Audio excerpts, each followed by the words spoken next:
Hello students, this is Karthik Gautam, your social studies teacher. This is chapter 3rd of the geography, biotic resources, natural vegetation and wildlife. ठीक है ना। Natural vegetation और wild life को हमें पढ़ना है। Wild life का मतलब जंगली जानवरों की लाइफ, वेजिटेशन का मतलब है पेड़ पौधों का उगना। तो इन दोनों चीज़ों को हम इस चैप्टर में पढ़ने वाले हैं। अब इसके लिए सबसे पहले तो एक चीज़ कि जो आपका ज्योग्राफी का जितना भी सिलेबस है, तो मैंने आपको बताया था कि सिविक्स के में भी हमने रिडक्शन किया हुआ है, हिस्ट्री में भी हमने एक दो चैप्टर्स का रिडक्शन किया हुआ है, और ज्योग्राफी में भी हम एक दो चैप्टर्स का रिडक्शन करेंगे। उन चैप्टर्स का रिडक्शन होगा जो या तो बहुत ज़्यादा इम्पोर्टेंट नहीं है या फिर आगे जाके अगली क्लासेस में पढ़ने को मिलेगा। तो ये जो चैप्टर है natural vegetation and wild life, ये भी आपको क्लास 9th में जाके पढ़ने को अच्छे से मिलेगा। ठीक है, लेकिन फिर भी ये इम्पोर्टेंट है, तो इसको हम इन शॉर्ट कंप्लीट करेंगे आज इस वीडियो में। सबसे पहली चीज़ आती है नेचुरल वेजिटेशन का मतलब क्या है। तो वो ट्रीज या प्लांट्स जो बिना किसी सब्सटेंस की हेल्प के किसी जगह पे नेचुरली उग जाते हैं, उनको कहा जाता है नेचुरल वेजिटेशन। ठीक है ना। तो देखिए हम पहले पैरा से स्टार्ट करेंगे। ठीक है ना। The natural vegetation of a place refer to the plants that grow naturally in a area. It reflects the environment condition of a area with similar climate and soil condition would have distinct group of plants communities called biomes. Biomes क्या है? बायोमीज का मतलब है एक area जहाँ पर एक जैसा क्लाइमेट है और एक जैसे पेड़ पौधे हो गए, उसको कहते हैं बायोमीज। जैसे हम जहाँ रहते हैं तो हमको दिख जाता है नीम का पेड़, बरगद का पेड़, यूकेलिप्टस का पेड़ आसानी से। तो ये हमारा बायोमीज है और ये हमारा नेचुरल वेजिटेशन है। हमारे यहाँ पीपल कहीं भी उगाता है। ठीक है ना। कई लोगों की घर की दीवारों में, अगर घर बहुत पुराने हैं तो उनमें चिपक के पीपल उगने लगता है। तो ये नेचुरल वेजिटेशन है, हमको कुछ करना नहीं पड़ता। अगर खाली प्लाट पड़ा है तो बेर उगाता है, बेर का पेड़ आ जाता है। तो ये नेचुरल वेजिटेशन ही तो है हमारे एरिया का। ठीक है ना।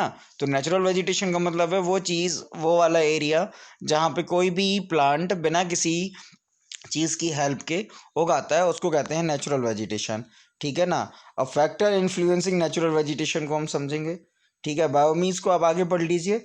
बायोमीज including tree, shrubs, grasses, their distribution around the world is govern by the availability of moisture. Moisture के अकॉर्डिंग या एक जैसी लैंड के अकॉर्डिंग बायोमीज को क्या किया जाए, क्लासीफाई किया जाता है। Factor influencing natural vegetation and wild life. कौन कौन से फैक्टर इन्फ्लुएंस करते हैं नेचुरल वेजिटेशन और वाइल्ड लाइफ को? पहले हम केवल वेजिटेशन करेंगे, वाइल्ड लाइफ को हम अलग से समझेंगे। वाइल्ड लाइफ और वेजिटेशन दोनों क्लास 9th में पढ़ने को मिलेंगे, बहुत अच्छे से मज़ा आता है चैप्टर को पढ़ने में। ठीक है ना। उसमें केवल इंडियन है, इसमें थोड़ा इंडियन और वर्ल्ड दोनों हैं, तो हम थोड़ा थोड़ा पढ़ेंगे इसको। देखो क्या है, the type of organism living in area depend upon the physical environment. जहाँ इंसान रह रहा है, जैसे यहाँ है, यहाँ हमको टाइगर दिखता है, यूपी में नहीं दिखता। टाइगर कहाँ दिखता है हमको? वेस्ट बंगाल में, या फिर कहाँ, हिमालय के नीचे वाले एरिया में। तो वो जगह उसके लिए सुटेबल है। क्या पोलर बियर हम पाल सकते हैं? नहीं पाल सकते, क्योंकि इतनी गर्मी वो नहीं रह सकता। हस्कीज को हम नहीं पाल सकते। तो क्या है, जैसा एनवायरनमेंट होगा उसी के हिसाब से क्या होगा, प्लांट्स उगेंगे और इसी हिसाब से एनिमल्स वहाँ रह पाएंगे. The climatical condition of the different region of the earth are the most important factor that the influence of the type of the plants and animals found there. The plants and animal adapt themselves to their habitat. Plants rooted to the soil and hence cannot move. अब plants चल फिर तो सकते नहीं हैं, उनकी roots बनी होती हैं. so they adapt, दिख क्यों नहीं रहा है ये? So they physiologically adapt themselves to seasonal change. If there is a change in the overall climate, the plants may not survive. On the other hand, animals can move about the hens, stand better chance of survival.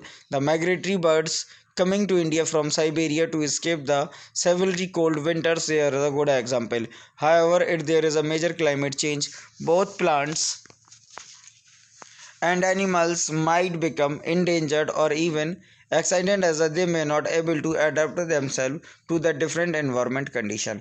अब समझिए, जैसे जो Himalaya reason है वहाँ पे दूसरे animals रहते हैं जो ठंडी जगह पे है, अब हिमालय मान लो गर्म हो जाए, तब वो कहीं और भागेंगे ना जहाँ ठंडा एनिमल होगा।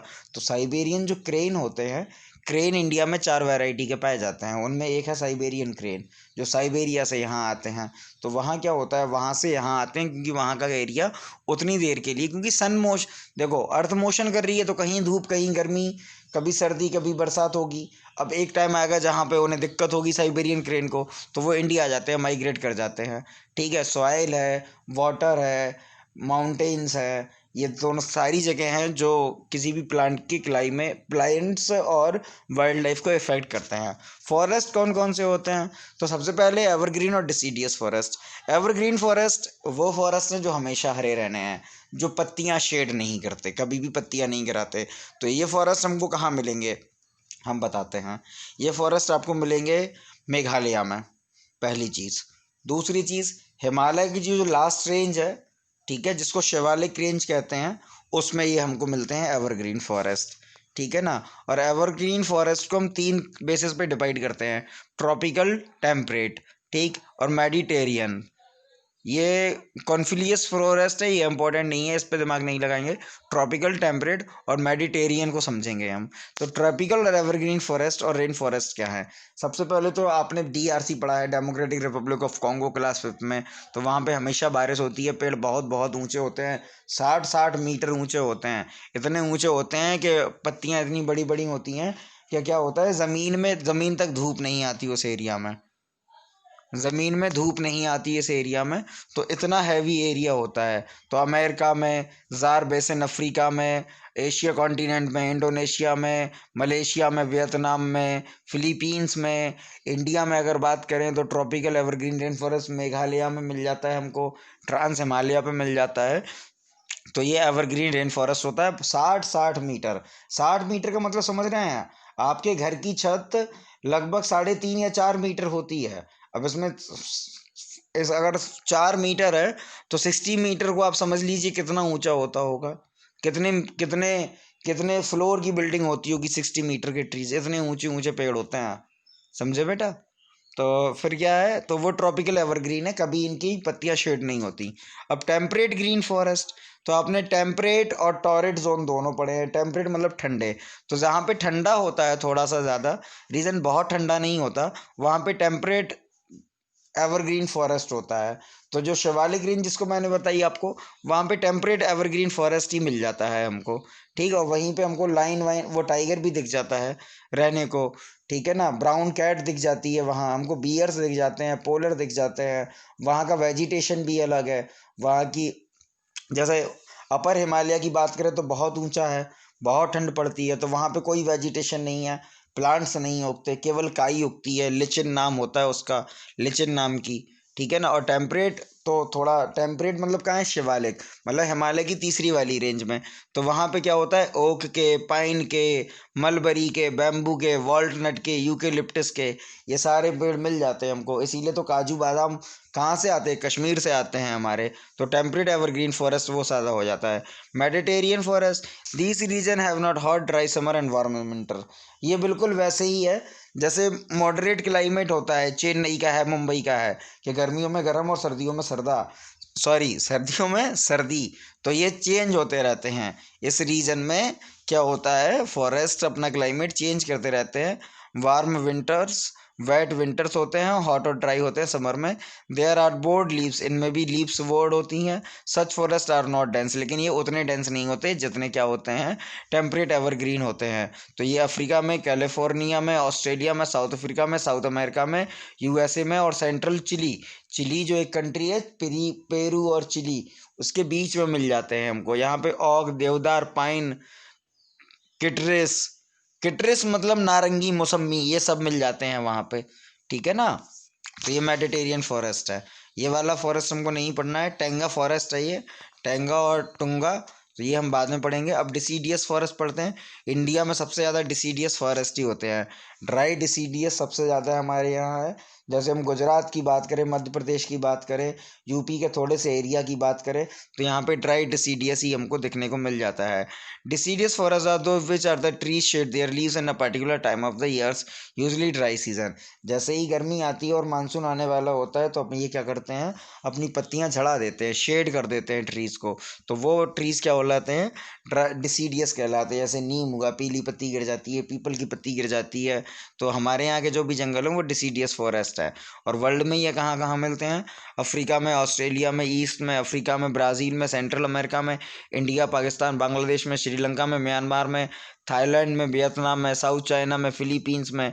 The trees are of medium height with a dense undergrowth of bushes and shrubs. Important trees are sal, teak, sandalwood, bamboo, eucalyptus. जो इंपॉर्टेंट है वो सैंडलवुड है और बम्बू है, बहुत ज़्यादा। यूकेलिप्टस हो जाता है यहाँ पे।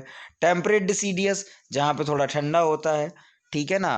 तो जीस फॉरेस्ट है New Zealand, Japan, North East China, North Asia, South Chile in the Western Europe में ये सारे पाए जाते हैं। और टेम्परेट डिसीडियस की स्पेशलिटी क्या है, these forest shade their leaves in the winter season. इनकी शेडिंग कब होती है, विंटर में होती है। जबकि ड्राई डिसीडियस की कब होती है, ड्राई डिसीडियस को ही ट्रॉपिकल डिसीडियस कहते हैं, ठीक है ना। और टेम्परेट डिसीडियस जिनकी शेडिंग विंटर्स में होती है। Trees of those forest have thick trunk and board leaves. Trunk board होता है, ट्रंक थिक होता है मतलब भारी होता है, मोटा होता है, और लीव्स कैसी हैं, ब्रॉड होती हैं। They require moderate temperature and rainfall. तो बीच ओक, अश्क, फर, मैपिल। मैपिल देखा होगा आपने, ठीक है। नहीं देखा होगा तो एक मूवी है मोहब्बतें शाहरुख खान की, उसमें मैपिल की पत्तियां उड़ती हैं, तो वहां से आपको अगर याद होगी, देखी होगी तो याद आ जाएगा, वरना आप गूगल कर लेंगे तो मैपिल की पत्ती आपको दिख जाएगी। केदार, ये सारे ट्रीज यहाँ पे क्या हैं, पॉपुलर हैं। आगे चलते हैं, ग्रासलैंड। तो ग्रासलैंड आपने पहले भी पढ़े हुए हैं, वर्ल्ड में अलग अलग जगह पे अलग अलग कहा जाता है ग्रासलैंड को। कहीं पे डाउन्स कहा जाता है, कहीं प्रेरीज कहा जाता है, कहीं कंपास कहा जाता है, कहीं सवाना कहा जाता है। जैसे सवाना को जंगल जो अफ्रीका में है, तो ग्रासलैंड है वहाँ लाइन रहते हैं सबसे ज़्यादा, ठीक। साउथ अफ्रीका में ही लाइन पाया जाता है। पूरे इंडिया में केवल गिर फॉरेस्ट है राजस्थान गुजरात का जहाँ पे लाइन पाया जाता है, वरना और कहीं लाइन नहीं पाया जाता। तो ट्रॉपिकल ग्रासलैंड को देखते हैं। ग्रासलैंड थोड़ा सा कश्मीर में भी है, ठीक है। अगर मनाली आपने सुना है तो मनाली में है, हरिद्वार में है, देहरादून में है, यहाँ पे अपने यहाँ ग्रासलैंड है।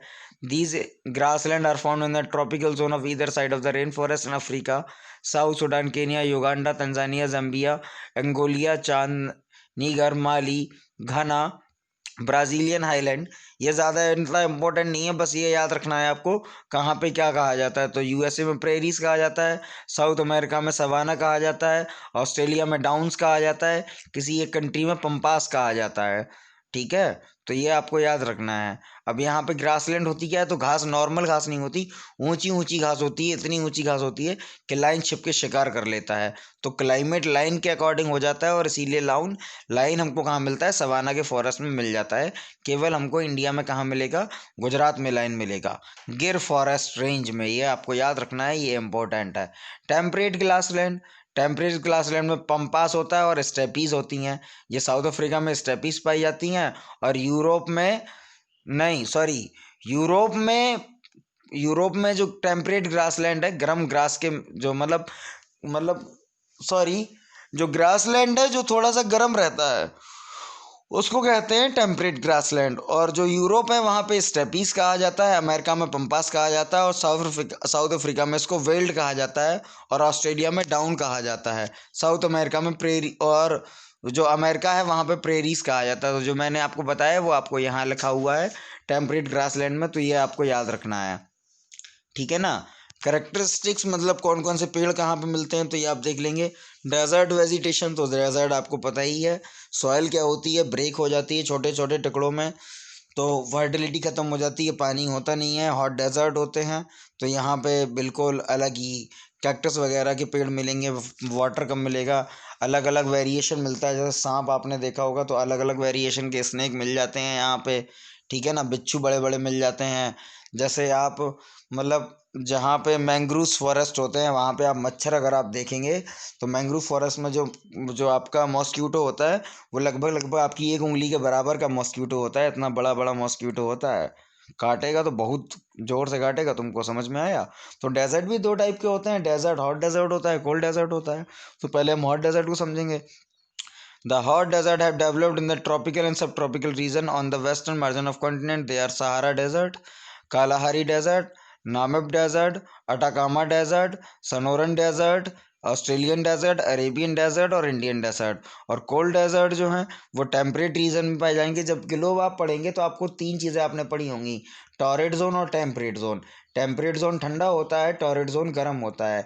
या फिर ऐसे थोड़ा सा इमेजिन कर लीजिए, क्योंकि हम बोर्ड के सामने तो है नहीं, तो आपने ग्लोब बनाया, इक्वेटर खींचा, Tropic of Cancer, Tropic of Capricorn. और ट्रॉपिक ऑफ कैंसर और ट्रॉपिक ऑफ कैप्रिकॉर्न के बीच का जो एरिया होगा वो टॉरेट रीजन होगा। यहाँ पे सारी चीज़ें गर्म पाई जाएंगी लगभग लगभग।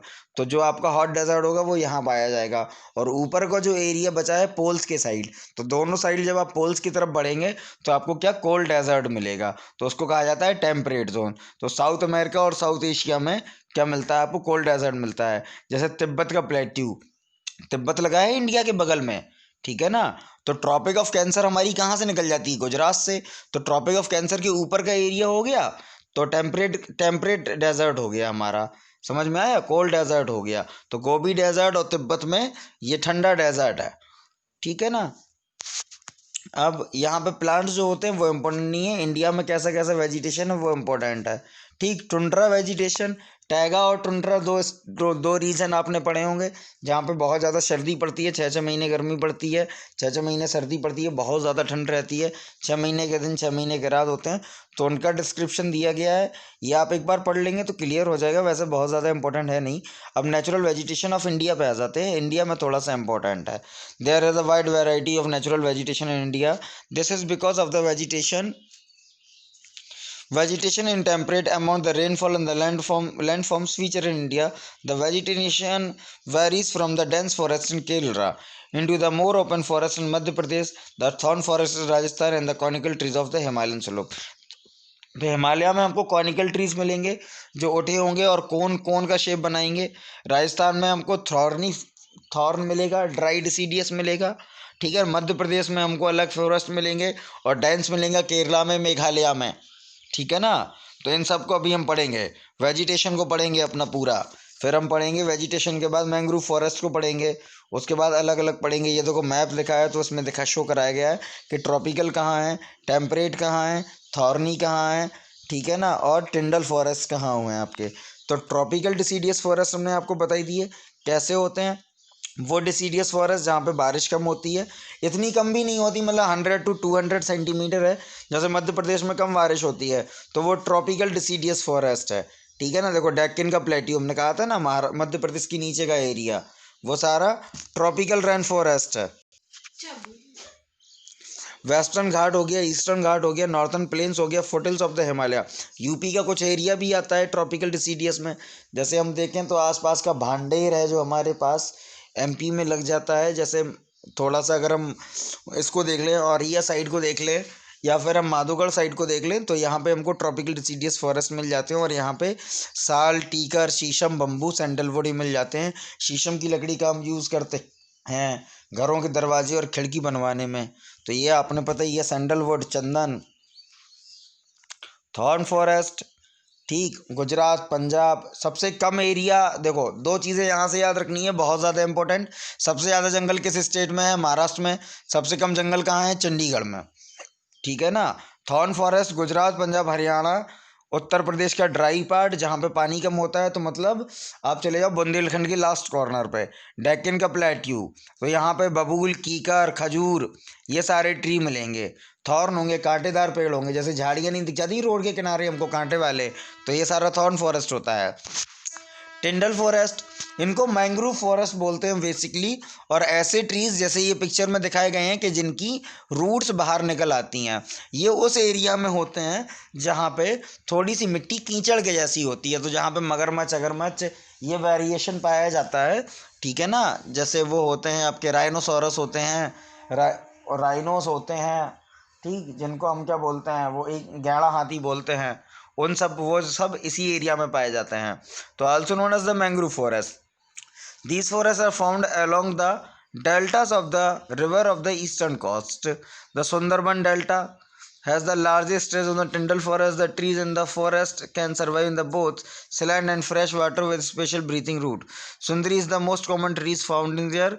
They are most these forests are also found in the deltas of river Mahanadi Godavari Krishna Kaveri. अब डेल्टा जब आ गया तो वर्ल्ड का सबसे बड़ा डेल्टा गंगा ब्रह्मपुत्र का डेल्टा कहाँ बनता है? वेस्ट बंगाल में. और जब वेस्ट बंगाल में बनेगा तो टाइगर इसी डेल्टा में पाया जाता है. तो टाइगर कहाँ पाया जाएगा? वेस्ट बंगाल में. लाइन कहाँ पाया जाएगा? गुजरात में. और भी रिवर्स हैं जो डेल्टा बनाती हैं, जैसे महानदी है, गोदावरी है, कृष्णा है, कावेरी है, ये भी डेल्टा बनाती हैं, लेकिन गंगा ब्रह्मपुत्र का डेल्टा सबसे बड़ा बनता है. और मेघना एक रिवर है जो मणिपुर से आती है, वो इस डेल्टा को बनाती है. आगे पढ़ेंगे. देखो ये पूरा शेड दिया गया है, कहाँ पे कौन सा है. Tropical rain forest Orissa, West Bengal, Andaman Nicobar में है. Temperate deciduous forest northern plain मतलब यूपी और पेनिसुलर इंडिया मतलब महाराष्ट्र और मध्य प्रदेश में है. Tidal forest Ganga Brahmaputra delta जहाँ हमने बताया. माउंटेन फॉरेस्ट जहाँ पे हिमालय है. पेनिसुलर इंडिया है जहाँ पे माउंटेन्स है. तो बीच में माउंटेन्स भी हैं, ऐसा नहीं है केवल हिमालय माउंटेन है. सतपुड़ा की रेंज है, विंध्याचल की रेंज है, नीचे जाएंगे तो तमिलनाडु में है रेंज. ठीक है ना. तो वहाँ पे माउंटेन्स में माउंटेन फॉरेस्ट पाए जाएंगे. थॉर्न फॉरेस्ट गुजरात, राजस्थान, पंजाब और चंडीगढ़ में पाए जाएंगे. कंजर्वेशन ऑफ नेचुरल वेजिटेशन ये आप पढ़ सकते हैं, क्योंकि ये नीड आपको पढ़ के खुद समझनी पड़ेगी क्या होता है कंजर्वेशन. अगर आप कंजर्वेशन नहीं समझेंगे तो आपका नेचुरल वेजिटेशन, वाइल्ड लाइफ, ये सब समझना बेकार है. मान लीजिए आपकी कंट्री है, आप समझिए पूरे वर्ल्ड में इकलौती एक इंडिया एक ऐसी कंट्री है जिस कंट्री में टाइगर और लाइन पाए जाते हैं. तो इंडिया की इमेज पूरे वर्ल्ड में बहुत अच्छी है. ठीक है ना. एक इमेज है इंडिया की कि लायन और टाइगर दोनों पाए जाते हैं. अब हम अगर नेचुरल रिसोर्सेज का कंजर्वेशन नहीं करेंगे, पॉल्यूशन करते रहेंगे, तो एक दिन आएगा जब लाइंस ख़त्म हो जाएंगे तो हमारी इमेज भी ख़त्म हो जाएगी. जो एनिमल्स हमारे यहाँ हैं वो वर्ल्ड में कहीं नहीं होंगे. पूरे वर्ल्ड में अगर 100 वेराइटी हैं तो 100 वेराइटी में 5% वेराइटी इंडिया में है एनिमल्स की बेटा. समझे ना. स्नेक्स देखे हैं आपने? आप सर्च करना गूगल पे, ठीक, डेजर्ट स्नेक, तो आपको दिखेगा सांप. सांप जो होगा उसकी सींगे होंगे, हॉर्न्स होंगे छोटे छोटे. तो अलग अलग टाइप का वेजिटेशन है बेटा. बिच्छू अलग अलग है. तो इसलिए कंजर्वेशन आपको खुद समझना चाहिए कितना इम्पोर्टेंट है. ठीक है ना. अब वाइल्ड लाइफ कहाँ कौन से एनिमल कहाँ रहते हैं ये समझना है. समझे. तो ये देखो, a huge number of animals, world reptiles and the other microorganisms living in the thick forest area. Forests contain a wide range of animals from single-celled creatures like amoeba to more complex and the big animals like elephants. Within the natural habitat, plants and animals live together and they interact to each other to meet their requirements. Africa में कौन कौन पाया जाता है? Africa में elephant, hippopotamus, rhinoceros, crocodile, deer, giraffe, zebras, cheetah, leopard. North America में reindeer, arctic fox, polar bear, caribou, moose और mountain lion. South America में रे कंडर, ठीक है, Ilmas, anaconda, monkeys, jaguars. Asia में देखना लाइन टाइगर दोनों आएंगे. ठीक है. और किसी कंट्री में लाइन टाइगर दोनों नहीं आएंगे. तो ये आप समझ सकते हो कि इंडिया कितना इंपॉर्टेंट कंट्री है. हमारा नेशनल एनिमल इसीलिए तो टाइगर है. ठीक है ना. सबसे ज़्यादा टाइगर अच्छा पाया जाता है हमारे यहाँ. वाइट टाइगर भी पाया जाता है हमारे यहाँ. ठीक है. टाइगर की वैरायटी पाई जाती हैं, लियोपार्ड की वैरायटी पाई जाती हैं, कैट्स की 7 वैरायटी हैं, गधों की वैराइटीज़ हैं, एलिफेंट की हैं. तो अलग अलग वैरायटी हैं. Wild life of India. India is a rich variety of wild life. Tigers are commonly found in the foot hills of the Himalayas. हमने पहले ही बताया था आपको. हिमालय को जो सबसे नीचे वाला पोर्शन है वहाँ पे वाइल्ड लाइफ है और टाइगर्स बहुत अच्छे पाए जाते हैं. ठीक है ना. और सुंदरबन डेल्टा. अच्छा, उस डेल्टा का नाम सुंदरबन क्यों है? एक्चुअली वहाँ पे एक ट्री उगता है जिसका नाम है सुंदरी, तो उसके वजह से उसका नाम है Sundarban delta. Elephants are commonly in the forest of peninsular India in Assam. ठीक है. एलिफेंट्स कहाँ मिलेंगे? असम में मिलेंगे सबसे ज़्यादा एलिफेंट्स. ठीक है ना. Asiatic lion, Gir forest Gujarat बता दिया है. मार्शी फॉरेस्ट है असम में. Natural habitat, one horn rhinoceros leopard found in the forest all over. The snow leopard is found only in Himalaya. The lion bison known as gaur is found in the Chota Nagpur plateau in the peninsular region. Different species of deer, antelopes, monkeys are found in the various part of the country. Tamil Nadu और कर्नाटका में घूमोगे तो 5 type का बंदर मिल जाता है हमको. Snake, crocodile, alligators are found in the river और marshy area. ठीक है. Our country is home for the more than 1,000 species of bird like peacock, parrot, kingfisher, geese and ducks, pigeons and cranes, 7 type का crane मिलता है। ये जो लगा हुआ है इस मैप को आप याद करेंगे, हमको इसमें दिख नहीं रहा है लेकिन हम फिर भी बता देंगे। जम्मू कश्मीर में जो नेचुरल वेजिटेशन और वाइल्ड लाइफ, ये नेचुरल पार्क हैं, तो वो हिमेस है, ठीक है ना। सबसे हिमेस है, वहाँ पे किश्तवाड़ है, एक सलीम अली है, वर्ल्ड सेंचुरी है, और एक वो है उसका नाम दाची ग्राम है, ठीक। अगर यूपी में आओगे तो दुधवा है, पीलीभीत है और सुल्तानपुर है। मध्य प्रदेश में बहुत ज़्यादा बायोस्फीयर हैं, क्योंकि मध्य प्रदेश में सबसे ज़्यादा क्या है वो पाया जाता है, फॉरेस्ट पाया जाता है, तो पेंच है मध्य प्रदेश में, और एक वो है पंचमढ़ी हिल स्टेशन है। गुजरात की अगर बात करेंगे तो गिर है और कच्छ है। असम में मानस है, ठीक, काजीरंगा है। उत्तराखंड में बात करें तो जिम कॉर्बेट है, जिम कॉर्बेट पहला है और हिमेस लार्जेस्ट है। तो ये दोनों आपको याद रखना है कि पहला कौन सा है तो वो जिम कॉर्बेट है, और सबसे बड़ा कौन सा है तो हिमेस है। अब इसको हम बता दे रहे हैं, ठीक है ना। तो जो एनिमल्स कम होते जा रहे हैं उन्हें इंडेंजर एनिमल या इंडेंजर स्पीशीज कहते हैं। उनको रेड डाटा बुक में रखा जाता है उनका नाम, और उनके लिए ही वाइल्ड लाइफ सेंचुरीज या नेचुरल पार्क उनके सिक्योरिटी के लिए ही बनाए जाते हैं। Conservation of wild life, conservation जहाँ आएगा वो आप खुद पढ़ेंगे, हमने आपको पहले ही बोला है, ठीक है ना। कंजर्वेशन हम आपको नहीं पढ़ाएंगे। आगे क्या है, ठीक, आगे ये है। तो वन महोत्सव को थोड़ा समझ लेंगे। जुलाई के पहले वीक में मनाया जाता है, मतलब 1 जुलाई से 7 जुलाई तक, ठीक है ना।